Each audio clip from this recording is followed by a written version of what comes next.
Hello everyone, welcome to the Valley Ridge Farming Channel. So today I'm going to show you how to make lambing jugs. A lot of people call them lambing pens or claiming pens. So if you were to buy these, they're often very expensive. They're usually made of steel, which makes them a good pen, but they're often pretty pricey. So I want to show you how to make them from just a bit of lumber.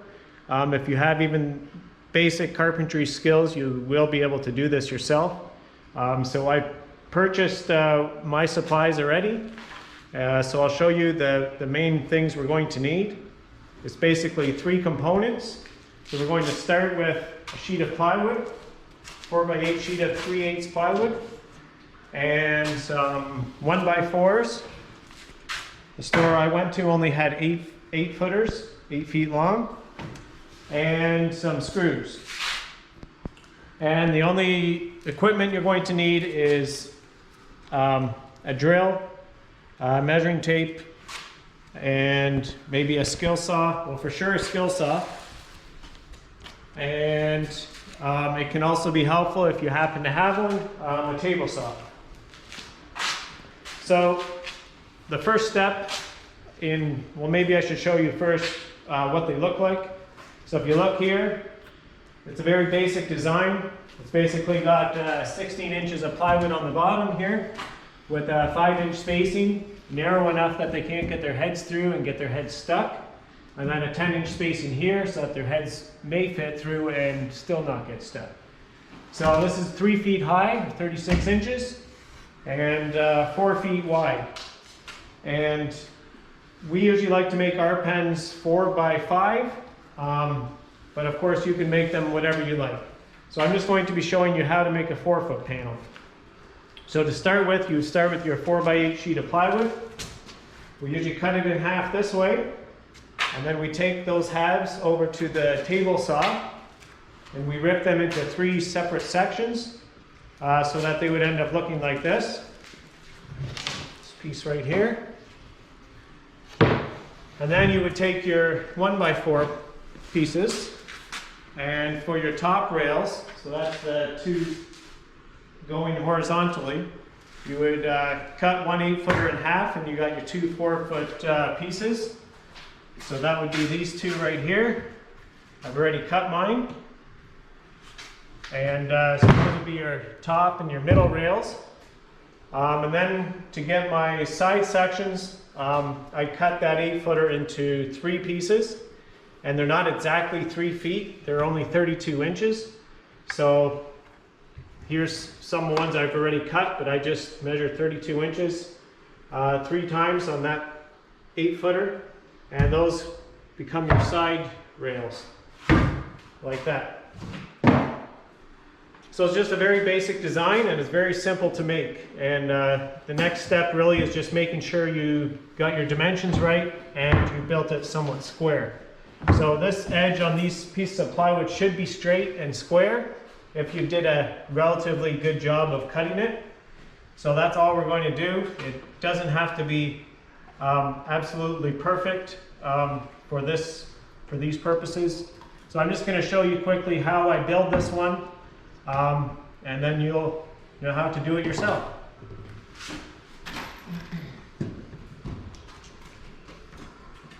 So usually, actually, you start with the side rails underneath. And one of the first things you have to do is get your 3 feet. That's 3 feet there. Make sure that's flush. One of the things you want to make sure is you use the right size screws so that they don't actually go through the other side and leave a really sharp point sticking out the opposite side. So that sets my height at 3 feet. Then I can set this one here right at the top, flush on both corners here and here.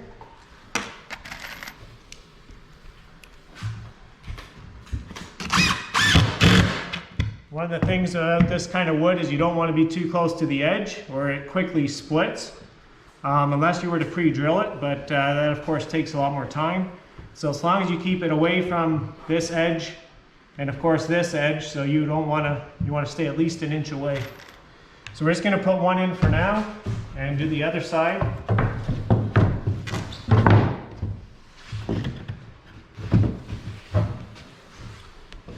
And again, we're going to measure 3 feet here. Get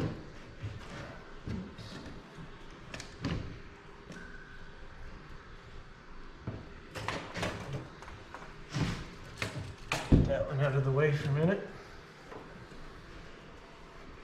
Okay, so that's at 3 feet. You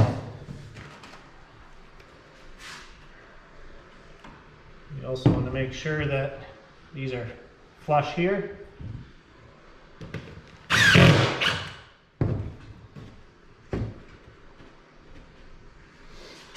you can put this top corner on, flush them up.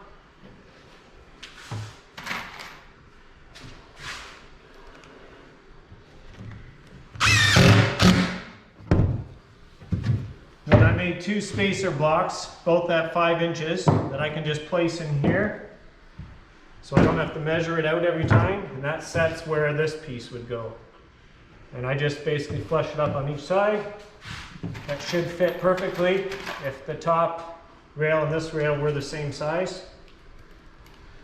And again,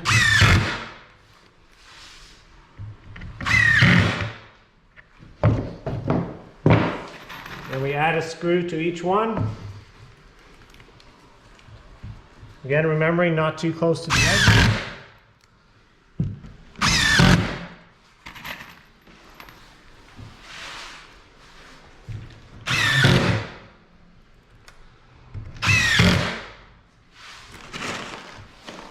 Use shorter screws for the plywood section because they're not quite as thick as these 2 boards.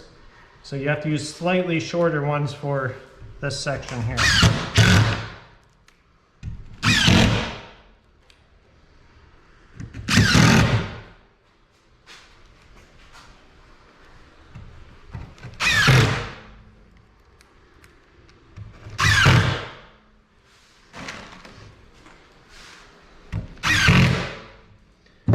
And you flip it over and you add 1 more screw to each joint.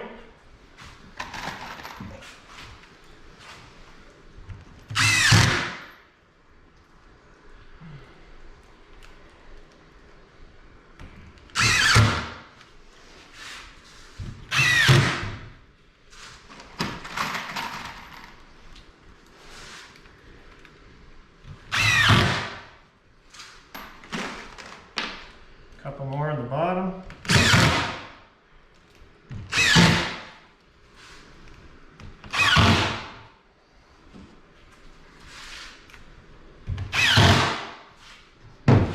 That panel's done, except for one thing, depending on how you're fastening them together. So as you see how we have set up over here, if you're going to make all your panels out of wood, then what you might want to do is use some steel hinges that you can probably buy at your local hardware store. I just screwed this together in order to show you how this would work. But if you used a hinge on the top and on the bottom, then you could fold it up to put it away. For our purposes, we're just using these wire mesh panels for the fronts, and we're using the wooden panels for the sides, and it would back onto a wall, so you wouldn't really need a panel on the back. So depending on your setup, this is how it could work. In order to use these panels and to join them together, we've used baler twine. And we just screwed a hole right through here. Again, not too close to the edge that it would break too quickly. And then we just use baler twine. And the baler twine is what gives us a little bit of flexibility in our heights due to unevenness from straw bedding or that sort of thing. So that it doesn't get too hung up on that, and you can easily lift it up to swing it open and shut. So if you were to use hinges, it might get hung up on the bedding when you try to open it and that sort of thing. I haven't actually tried that, but that might be a bit of a problem. So then just to join this, so this is how you would continue to build your sections with whatever system you're planning to use. and you would just keep adding on and taking them down and moving them forward as you need.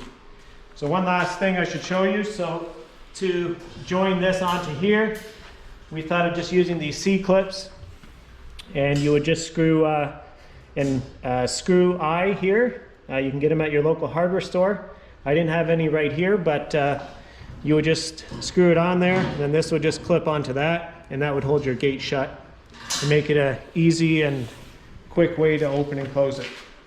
So if you have any questions or comments, leave them down below, and I'd be happy to try to answer any of them. But apart from that, thanks very much for watching.